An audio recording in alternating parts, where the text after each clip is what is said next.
Ang salamin ng bagwa ay isang malakas na cure ng Feng Shui na madalas na nagagamit ng hindi tama. Minsan, pinapalamutian ng mga tao ang kanilang mga altar ng salamin ng bagwa, inilalagay sa kusina, sa banyo, o kahit nasa silid tulugan.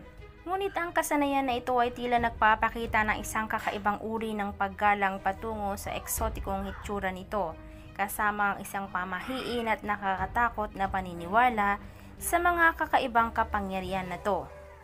Kaya naman mas mainam na maunawaan kung paano maayos na gamitin ang tradisyonal na lunas ng Feng Shui na ito.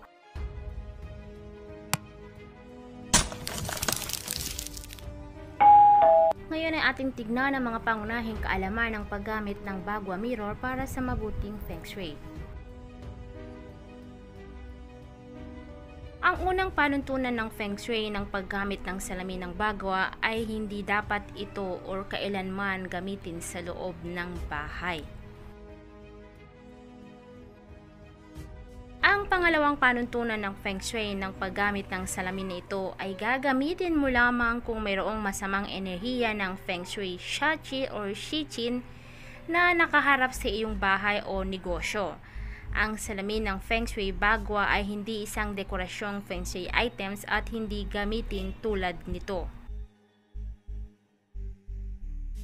Pangatlo, kung nahanap mo ang iyong sarili sa isang posisyon na nangangailangan ng banayad na proteksyon ng iyong tahanan o opisina mula sa mga potensyal na mapanganib na enerhiya ng Shachi Feng Shui tulad ng matatalim o umaatake sa mga estruktura na tumuturo sa iyong bahay o masamang enerhiya na nagmumula sa iyong kapitbahay, maaari mong piliin na gamitin ang salamin na ito. At ang pang-apat, pinakamabuting ilagay mo ang salamin ng Feng Shui bagwa kapag pinayuhan ka ng isang professional na Feng Shui consultant. So, saan ba dapat ito ilagay? Ayon sa kaugalian ng salamin ng Feng Shui bagwa ay inilalagay sa itaas ng pintuan sa harap o sa itaas ng isang malaking bintana na nakaharap sa kadudadudang labas na enerhiya. Isang paalala, kahit na ang isang makapangyarihang lunas ng Feng Shui, ang salamin ng bagwa ay walang almighty powers at tiyak na hindi isinaaktibo sa pamamagitan ng takot o kahilingan ng isang tao.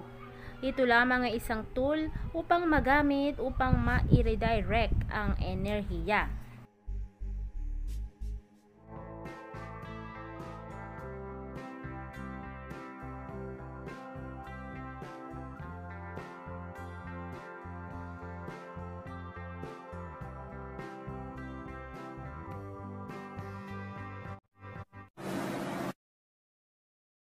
Dati ang aking buhay ay kulang sa sigla. Gandang taglay ko ay hindi nila makita. Ngunit nang ikaw ay makilala, ang beauty ko'y nililingon na. So pick and pack, shop till you drop. Sa isa shop, gaganda ang buhay. Pick and pack, shop till you drop. Sa isa shop, mundo'y magiging makulay. So pick and pack, shop till you drop. Sa isa shop, gaganda ang buhay. Pick and pack, shop till you drop. Sa isa shop, mundo'y magiging makulay. Mundo'y magiging